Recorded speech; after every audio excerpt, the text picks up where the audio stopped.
এই 30শে ভাদ্রে পরম প্রেমময় শ্রী ঠাকুর অনুকূল চন্দ্রের 138তম জন্ম মহামহোৎসবে উপস্থিত প্রত্যেককে যথাযোগ্য স্থানে আমার প্রণাম এবং জয়।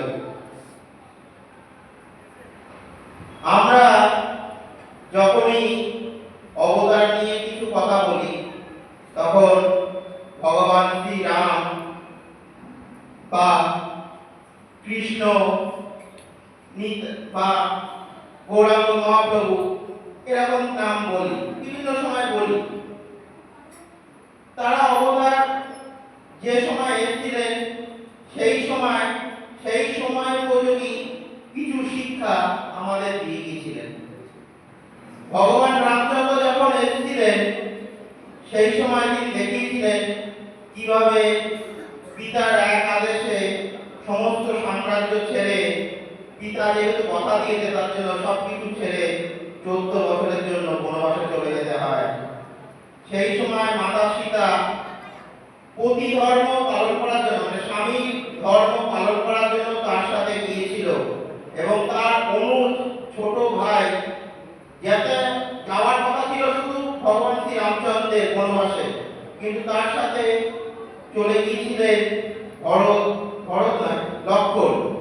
এবং ভরত সেই রামের পাদুকা বসিয়ে তিনি রাজত্ব করেছিলেন। পরবর্তীকালে মহাভারতের সময় যে পাণ্ডব কৌরবের যুদ্ধ হয়েছিল সেখানে ভগবান শ্রীকৃষ্ণের কিন্তু প্রত্যক্ষ যোগাযোগ ছিল না, কিন্তু হস্তিনাপুরের সভায় দাঁড়িয়ে দ্রৌপদীকে লাঞ্ছনা হয়েছিল, অপমান হয়েছিল, তার প্রতিদান করতে এবং কৌরবদের যে উদ্ধত্ত হয়ে গিয়েছিল, তারা নিজেদের সর্বসর্বা ভাবছিল, সেই শিক্ষা দিতে সেইখানে ভগবান শ্রীকৃষ্ণ এসেছিলেন। ঠাকুর অনুকূল চন্দ্র এমন সময় জন্মগ্রহণ করলেন তখন ভারতবর্ষের বুকে ব্রিটিশ শাসন, ইংরেজদের তখন রমরমা বাজার, বাংলার বুকে তখন কলকাতার রাজধানী। সেই মতন অবস্থায় অবিভক্ত বাংলার পাবনা জেলার হিমায়তপুরে ঠাকুর জন্মগ্রহণ করলেন। ঠাকুর জীবিতকালীন অবস্থায় সত্য আমাদের একজন দাদা কিছুক্ষণ আগে বললেন দুটো ওয়ার্ল্ড ওয়ার তিনি বিশ্বযুদ্ধ দেখেছেন, কিন্তু তারপরও যেটা হয়েছে ভারতবর্ষ স্বাধীন হয়েছে। সেই স্বাধীনতার পরে আমরা কেমন চলবো, কেমন করে থাকবো, কেমন করে বাঁচবো, কেমন করে আমাদের চালচলন হওয়া উচিত, কি আমাদের নীতি নেওয়া উচিত, সেই সব জ্ঞান দেওয়ার জন্যই তিনি এখানে এসেছিলেন। তিনি প্রথমেই যেটা বলে গিয়েছেন, আমাদের প্রত্যেক সৎসঙ্গীদের জন্য যেটা আবশ্যক কর্ম, যজন যাজন ইষ্টভীতি, মানে তাকে নিয়ে জানা, তার সম্বন্ধে জেনে আমি যেটা জানলাম সেটা পারিপার্শ্বিক হোক, আলাদা বা যারা আছে যারা যেটা জানে না বা প্রত্যেকের কাছে সেটা জানিয়ে দেওয়া। এবং সব থেকে গুরুত্বপূর্ণ জিনিস যেটা ইষ্টভীতি, সেটা প্রতিদিন সকালে করা। এই ইষ্টভীতিটা আমাদের প্রত্যেককে একান্ত কর্তব্য।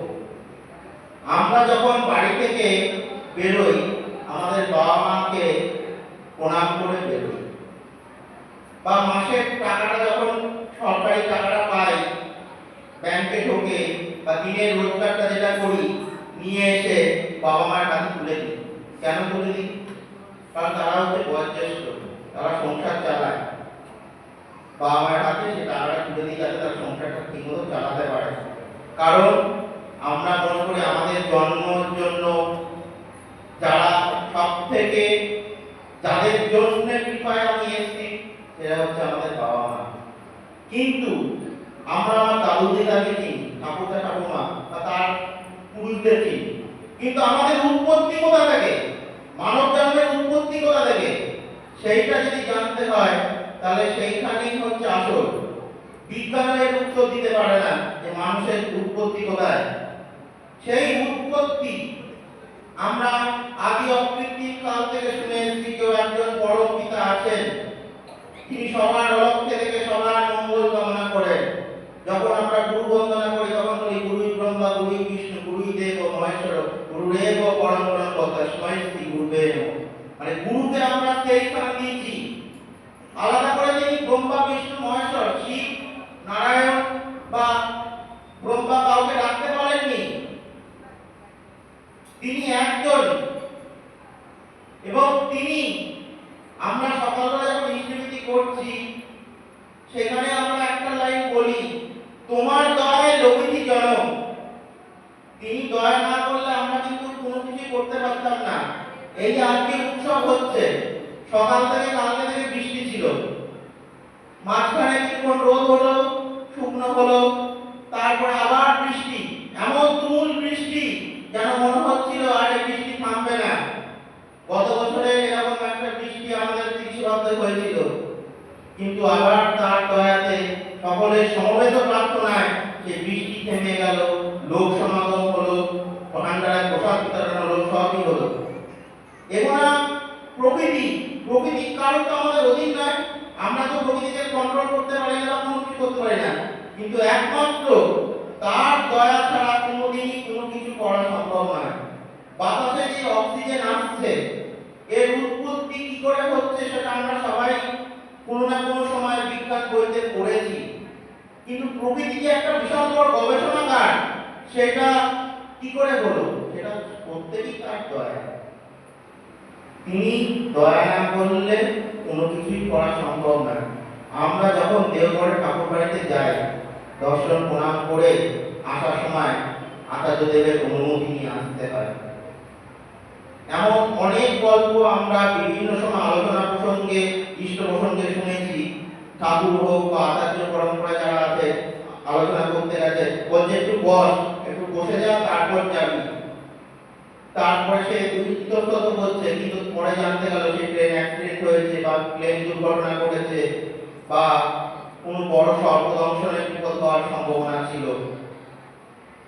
কয়েক বছর আগে আমি আমার মায়ের কাছ থেকে একটা গল্প শুনেছিলাম।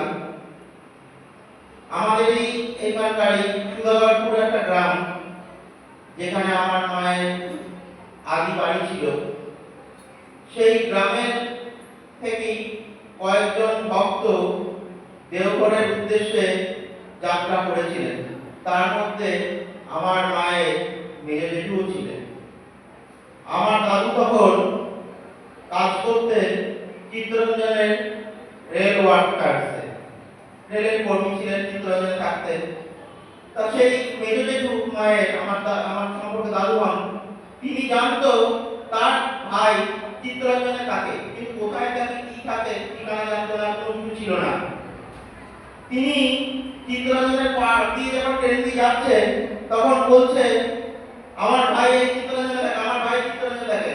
কয়েকটা ছেলে ওখানে দাঁড়িয়ে ছিল ইঞ্জিনের গেটের সামনে, ট্রেনের দরজার সামনে, বারবার বলতে বলতে বুড়ো এরকম বলছে, ধরে নামিয়ে নিয়েছে ট্রেন থেকে। তিনি জানেন না কিছু, তিনি তাড়াতাড়ি স্টেশন থেকে বেরিয়ে এসেছেন।